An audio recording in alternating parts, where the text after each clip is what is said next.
श्री शिवाय नमस्तुभ्यम। दोस्तों, जैसा कि दोस्तों आप सब जानते हो 6 मई को है सोमवार का दिन और सोमवार के दिन पड़ रही है मासिक शिवरात्रि, जो कि बहुत ही खास और विशेष मानी जाती है। दोस्तों, बस आपको 3 दीपक से अचूक उपाय करना है। यदि आप इस उपाय करते हो तो जो भी आपकी मनोकामना होगी ना, चाहे वो धन को लेकर हो, व्यापार को लेकर हो, नौकरी को लेकर, या फिर आपके जीवन की कोई अधूरी मनोकामना है, तो इस उपाय करने से आपकी मनोकामना अवश्य ही पूरी हो जाएगी। साथ ही अगर आपके जीवन में कोई समस्या चल रही है तो वो समस्या भी आपके जीवन से समाप्त हो जाएगी। पूज्य गुरु जी कथा को सुनकर उपाय को अच्छे से समझाने का प्रयास करेंगे। तो आइए दोस्तों जानते हैं उपाय कैसे करना है। दोस्तों, पहला जो उपाय है वो है मनोकामना पूर्ति के लिए। यदि आपकी कोई विशेष मनोकामना है, काफ़ी दिनों से अधूरी पड़ी है, तो इस उपाय को अवश्य कीजिए। इस उपाय करने के लिए आपको लेने हैं 3 दीपक तैयार करने हैं। 3 दीपक आप चाहे मिट्टी का ले लो, चाहे आटे के। अगर आप आटे के दीपक लेते हो तो आपको बिना छना हुआ आटा लेना है और साथ ही आपको आटे में नमक नहीं डालना है, इस बात का ध्यान रखना। अब आपको 3 दीपक तैयार करने हैं गोल बाती के घी के, और आपको इस उपाय को आपको शाम के समय यानी कि प्रदोष काल में ही करना है। जब थोड़ा सा अंधेरा होने वाला हो ना, तो आप इस उपाय को कर लीजिएगा। अब आपको 3 दीपक तैयार करके एक प्लेट में रख लेने हैं। इन 3 दीपकों को आपको लेकर जाना है अपने घर से बाहर। जहाँ भी आपके घर के आसपास बेलपत्र का पेड़ हो, वहाँ पर आप चले जाइए। अब दोस्तों, बेलपत्र का पेड़ जो होगा ना, बड़ा होना चाहिए, इस बात का ध्यान रखना।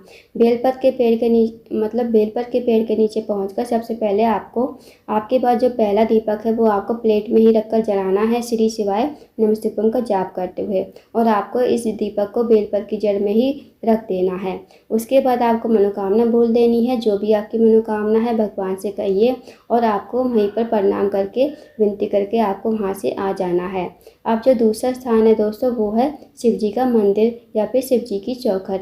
जहाँ भी आपको दीपक लगाओगे तो शिव जी की चौखट पर लगाना, या फिर शिव जी के शिवलिंग के पास लगाना।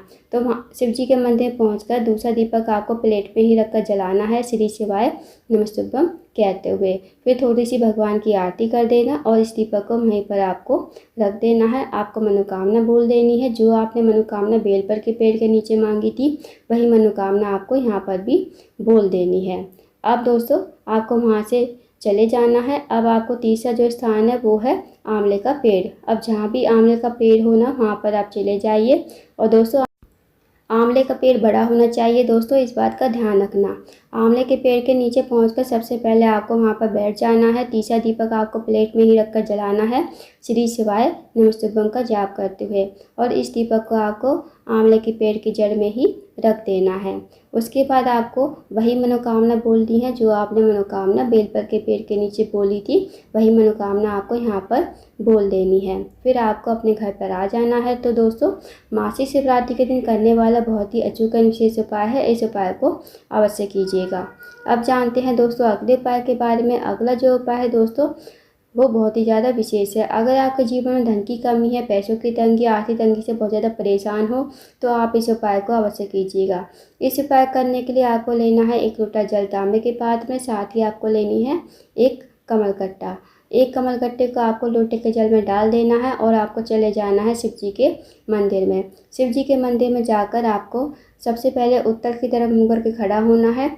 1 लोटा जल आपको हाथ में लेते हुए, जिसमें आपने कमलकट्टा डाला है, फिर भगवान से प्रार्थना करोगे कि हे महादेव, मेरे जीवन में धन की कमी है, पैसों की तंगी है, आर्थिक तंगी से बहुत ज़्यादा परेशान हूँ। माता लक्ष्मी का हमारे घर में वास नहीं है, माता लक्ष्मी हमसे रूठी हुई है।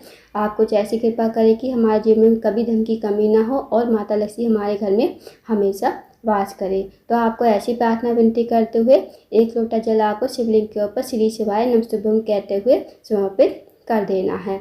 उसके बाद आपको भगवान को प्रणाम करके, विनती करके आपको अपने घर पर आ जाना है। दोस्तों, इस उपाय को सोमवार का दिन है, 6 मई को सोमवार का दिन पड़ रहा है, तो 5 सोमवार करके देखिएगा।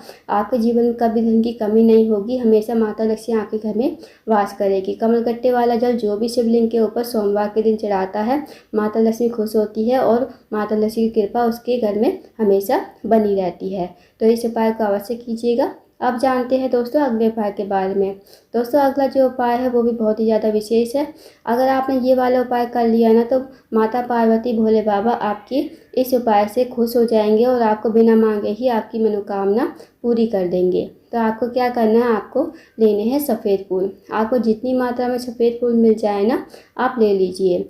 अब फूलों को लेकर जो फूलों की पंखुड़ियाँ होती हैं उन्हें आप तोड़कर रख लीजिए। अब आपको इस उपाय को शाम के समय ही करना है, यानी कि प्रदोष काल में। अब आपको चले जाना है शिव जी के मंदिर में।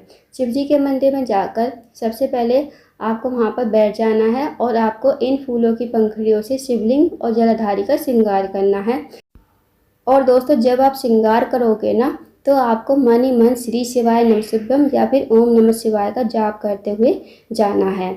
आपको शिवलिंग और जलाधारी का अच्छी तरह से श्रृंगार कर देना है और आपको मनोकामना नहीं बोलनी है, क्योंकि भोले बाबा और माता पार्वती इस उपाय से आपसे वैसे ही खुश हो जाएंगे। जो भी व्यक्ति, जो भी महिला शिवरात्रि के दिन जलाधारी और शिवलिंग का श्रृंगार करता है, उसकी जो मनोकामना होती है बिना मांगे ही पूरी हो जाती है। और जिसकी आपने कल्पना भी नहीं की होगी ना, आपको वो सब कुछ मिल जाएगा। तो इस उपाय को करके आइएगा, बहुत ही अचूक और विशेष उपाय है। तो दोस्तों, ये थे कुछ विशेष उपाय जो आपको मासिक शिवरात्रि के दिन करने हैं। इन उपाय को अवश्य कीजिएगा।